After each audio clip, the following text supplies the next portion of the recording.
How to use Adobe Illustrator for vector graphics. Hello everyone. So in today's video, I will show you guys on how to use Adobe Illustrator for vector graphics. So without further ado, let us begin.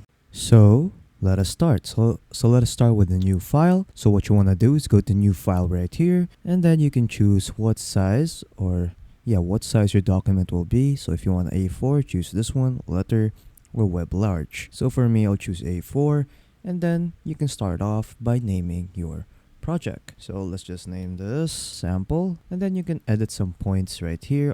Edit the details of your file. So you can change the width, the height, the bleed from top, bottom, left, and right, color mode, the raster effects, the preview mode, and a lot more. And then once you're done configuring it, just click on create, and then there you go. We have now created our blank page. So let us begin. So to start off, let us change our workspace. So as you can see over here, this is our workspace that we're using right now. So this is what you call the essentials workspace. So if you want to change the type of workspace that you're using, all you have to do is go to this top right corner over here and then just click on switch workspace. And then I'm really comfortable in using the essentials classic, so let us use that one. And then there you go. As you can see, more options that showed up when I used the essentials classic workspace. So to start off, let us try to add some shapes to our page. So let's say I want to add a rectangle to my page right here. So all you have to do is just hover your mouse to the rectangle right here.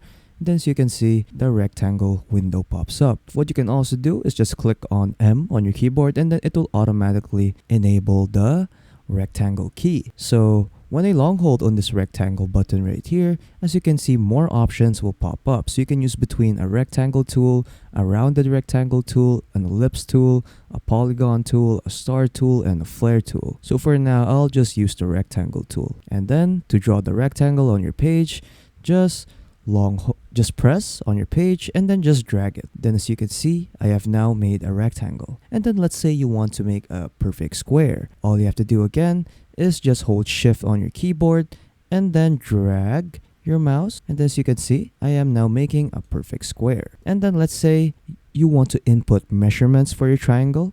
All you have to do is just simply click on the page, and then as you can see, a window will pop up. So all you have to do is just enter the width and height of your rectangle. So once you're done inputting the width and height, just click on OK, and then there you go. Moving on, we have the selection tool. So the selection tool will be the tool that you'll be using most of the time.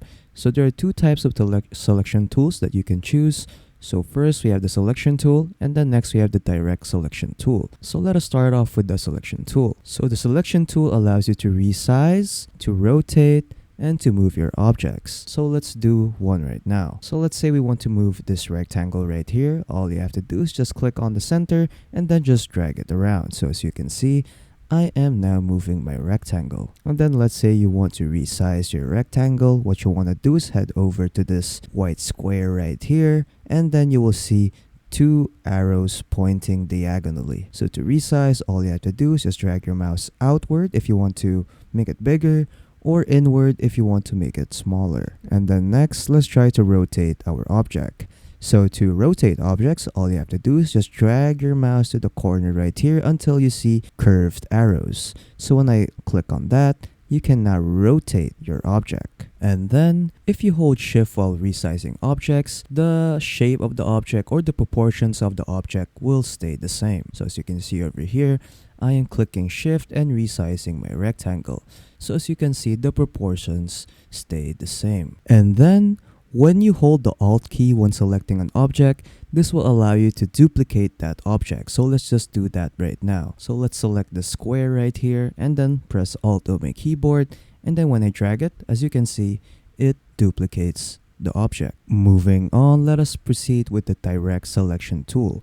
So basically what the direct selection tool does, it allows you to reshape your objects. So when I click on the direct selection tool right here, and then click on an object. What I can do is click on an anchor, and then when I click on an anchor and drag my mouse around, as you can see, it reshapes the object. What you can also do is click on a path, and then you can edit that too. You can reshape that too. Let's try this on an ellipse. So go to the rectangle tool, and then you'll see an ellipse tool right there, or just click L on your keyboard, and then let's try to draw a circle, and then let us use the direct selection tool. So when I click on the circle and then click on anchor, as you can see, I can reshape it. I can also reshape the handles, so I can change its curvature. Same also goes with the path. Moving on, so if you want to make complex shapes in Illustrator, what you can use is the pen tool. So when I click on the page using a pen tool, as you can see, an anchor draws. And then let's say we want to make a line, so all I have to do is just move your mouse until to the very end of your line, and then as you can see, we have now made a line. So let's try making a rectangle or a square, and as you can see, we have made a square. And then when I click and holding that click and dragging the mouse, I'll be able to make curves. So when I click and drag my mouse,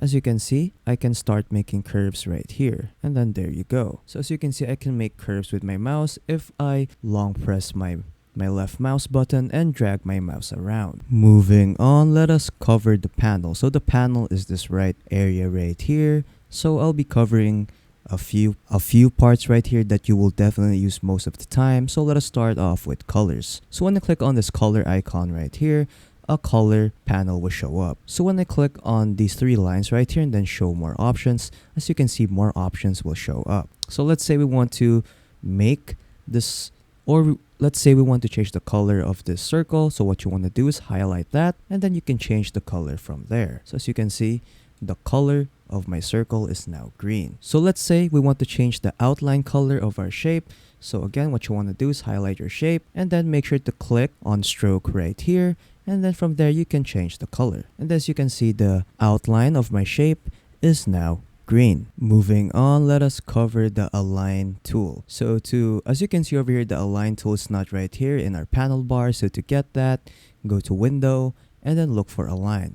So once you find the line, just click on it. And then what you can do is drag it to your panel bar. And then as you can see, it is now added to my panel bar. So you can transform your shape.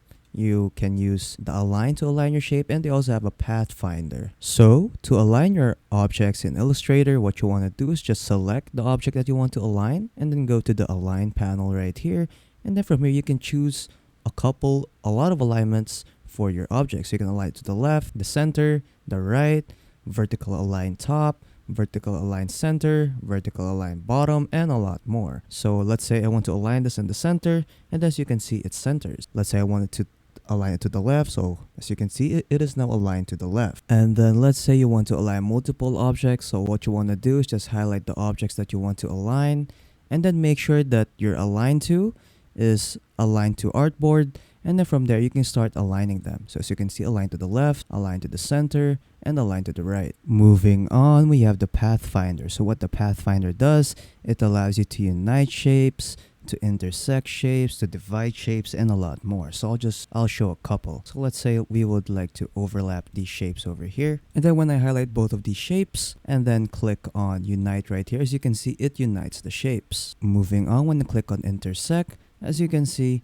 it only displays the shape that intersects with each other. And then when I click on divide right here, it will separate the shapes. So when I click on the single shape right here, as you can see, it separates from each other.